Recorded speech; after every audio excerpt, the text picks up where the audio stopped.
Welcome to Financials with Ahau. It's a joy to be together with you again as we continue on the Making Wealth series. And we are focusing on the fact that every idea counts. When it comes to making wealth, we will often find that we have so many ideas that are running through our minds, and we have to gather the courage to put into practice these ideas so that we can learn the lessons and see if they will actually become something that is good towards our financial well-being. So allow me to share an experience I had a few years ago.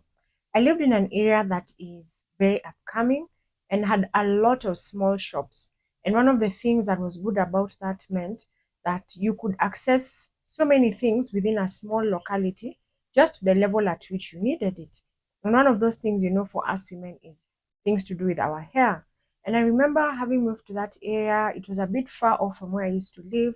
So I had to determine like what would be where I get my hair done and things like that. So I come across this new salon and I start going there. I like the lady who works there. We begin to just talk.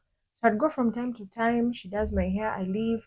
The specificity to how my hair would be done was so clear to her because I had natural hair, and she had accepted it and just treated me so well. So over time, I noticed she had a really big space, and me being someone who's so proactive towards business, would just talk about the business, what she's doing, the plans she has.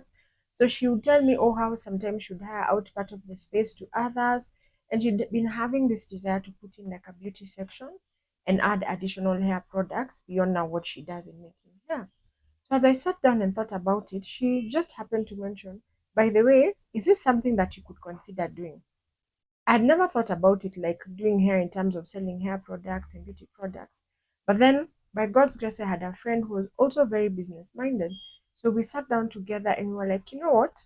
This is an investment we could try, put in our income in terms of a small amount and invest in this and see what it would come out with for us. So we sat down with the lady in the salon, determined what it would take, determined our investment, determined any edits we needed to make to the space, and to see the way forward.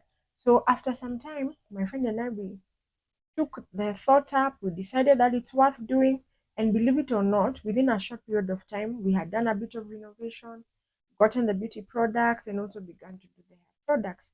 So that was quite an experience because one of the first things we learned was the market does not depend entirely on you, but also on the products that are required. So we had bought things based on what we thought was needed. So after some time and working with the lady in the salon, we realized that there are things we bought which we didn't need to buy. So we were not going to restock them. And then there were things that we had not bought that were proper movers in that space. And we needed to make sure that we were stocking up on them adequately. And then we also realized they need to have someone on the ground because many times it was the lady in the salon who would do the sales for us. Then I would pass by from time to time because I was engaged with something else, and my friend would barely be able to come. So we were also learning, like in terms of business, what engagement do we need to have so that we are all participating in this. And we also learned a fundamental lesson about the human person that they are sincere people. Like between the three of us, we were so straight, it was like a ruler. Like literally, the lady in the salon would record every sale. Even if it was just bought by herself for the salon, she recorded it. If a client bought it, she recorded it.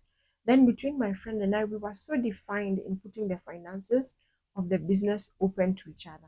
And we also added the faith aspect that we would put aside some money in the business as a tithe, as an offering, because we wanted to build up a business that was honoring God. So this idea over time, we closed it down. We, sat down, did the objective review, and we closed it down. But we left with such good lessons.